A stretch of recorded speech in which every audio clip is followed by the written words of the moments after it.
Yeah, and another thing about the fight that I didn't like was the fact that Paul Williams was smothering himself. And it reminded me of Jermaine Taylor when he fought Corey Spinks. It's like when you fight these little guys, like you said, you got to fight. And Lennox said this too, you got to fight from a distance. He's smothering himself, he's crowding himself up. He's getting muscled by a dude that, you see how much bigger he was than that dude? He was getting out muscled, man. I don't know what's wrong. I don't like making excuses, like I said. I seen Mayweather have somewhat subpar nights. I've never seen Paul smother his punches like that. And that's mainly because I don't know if he was. I mean, I don't want to make excuses, but he didn't look prepared. He would miss a punch, then he'd be up close. When Paul in the past would keep you at a distance, bang, he'll keep you at a distance. Like if he couldn't find a jab on him, he should have cut the ring off, kept throwing on him, and tried to hit the body. And like Lennox said, try to aim for the chest. He wasn't aiming for the chest. I like Kelly Pavlik, Jermaine Taylor. You know what I'm saying? But we'll see. But Paul Williams was his phenom. As I mentioned, Max Kellerman stated in the beginning of the telecast that the only threat out there for Floyd Mayweather is Paul Williams. And I know we're going to get email from a lot of people out there saying, well, Margarito could beat Mayweather, Centron. Okay, that's all good and well. You know what I'm saying? But Floyd has shown once again why he's the #1 boxer on the planet, in the world, because he don't have off nights. If you want to be a great fighter, and even if you do have all night, you got to dig deep and and finish the victory out. Let me ask you this, Coltrane. You fighting all your life for a championship. That's right. You beat the most feared welterweight in the division.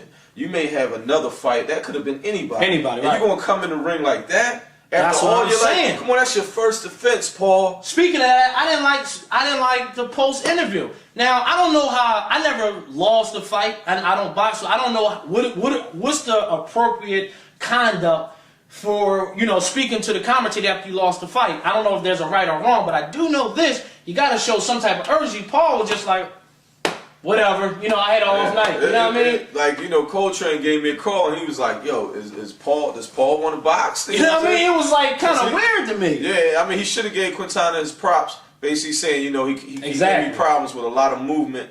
And, he said, I was off, but he gave me problems with a lot of movement. But, we got a lot of love for Paul Williams. No, we got a lot of love. We trying to get him on the show, for this. You know what I'm saying? We was really pushing you. You know what I'm saying? But, like I said, it was a lot of things. It posed a lot of questions about your future in this division. But my main thing is you just won the belt. Yeah, you just defended it one time. You gotta come in focused, man, and ready. And the lefties, if they give you problems with movements, you gotta make adjustments. But remember when we did our pound for pound rankings, and I was talking about Joe Kawasaki, and I said 21 title defenses is 21 title defenses. My point was solidified last night. Defending title is not as easy as people think it is. You got to get up, rather they Joes versus pros, whatever. You have to get up for all those Joes every title defense. And you see Paul, this is the first time he defended his title, and he didn't even hold the title for an hour.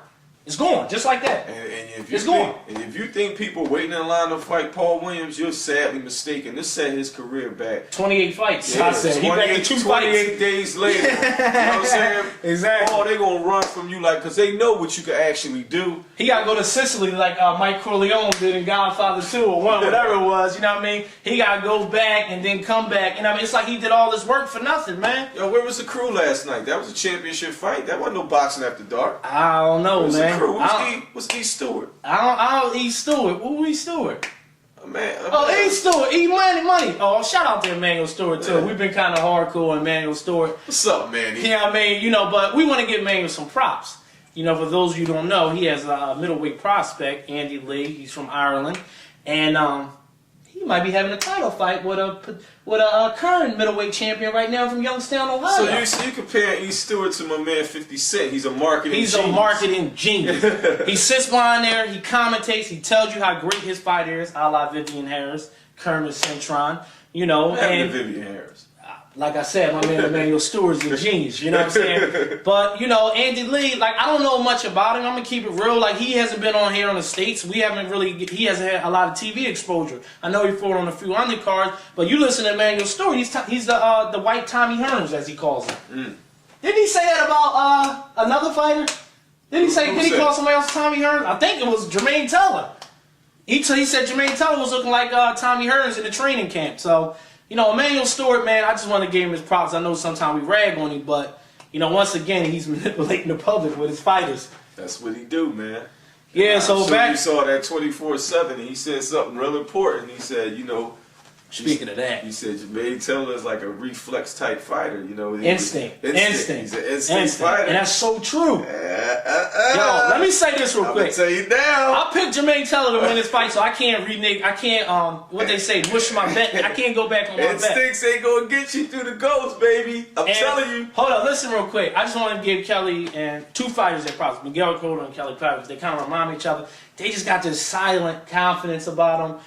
It ain't a cocky They ain't deferring from their game plan. Right, it ain't a Floyd Mayweather swagger confidence. It's like, yeah, this is what it's like. It's like you gonna have to kill me before I get off my game plan. He got the beard. He looking real rugged. They real confident too. Yeah, man. So like I said, I don't want to backpedal on my. But the hearts with JT. But let's get back to the welterweight division. The division is popping. This is supposed to be the. Is it popping?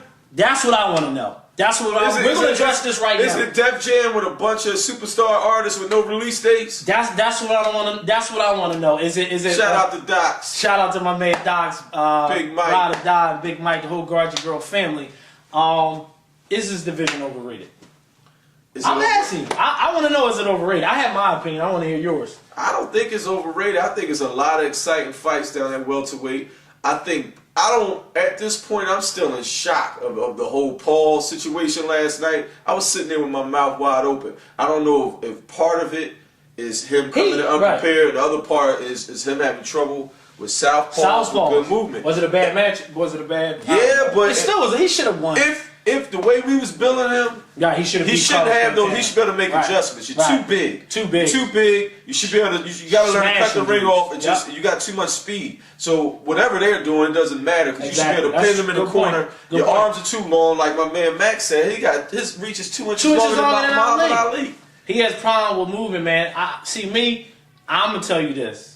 I think the welterweight division is a bit overrated. Berto looked good, even though Berto looked good. He's fighting a tomato can, but we saw something in the Berto fight on the last Kelly Pavlovich Jermaine Taylor undercard. Before the Strada. Yeah. Berto's a beast. Yeah, Berto's a beast. Yeah. He's gonna have trouble, I think, with the longer guys and stuff down the road. Right. But Berto looked real good. So he's not a proto. And you're not gonna always get your classic boxer all the time. The guy is exciting. He doesn't defer from his plan as well. No, he's a very determined fighter. He's coming to get knocked out. Like, some other like Big Mike would say. But I mean, you got like Max was saying, you got him, you got Zab in a lower top 10. Right. It's still a loaded division. It's loaded, but this is my only point.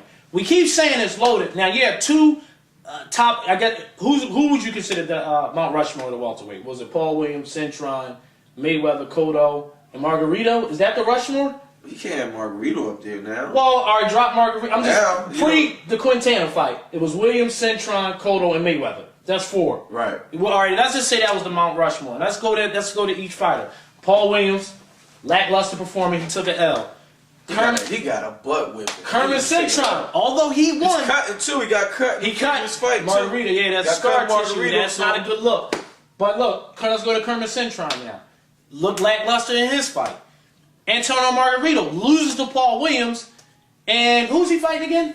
Margarito in April. I don't know. Yeah, that's right. They scratched his ass. Because now they talking Zab and Shane. We'll get into that later. But my point being is, y'all keep telling me this division is all crazy like that, but these dudes are losing against lesser tier opponents. If the division, like back in the day when you had the top tier fighters, they were smashing the lesser competition. You know what I'm saying? But this all comes from not fighting each other too as well.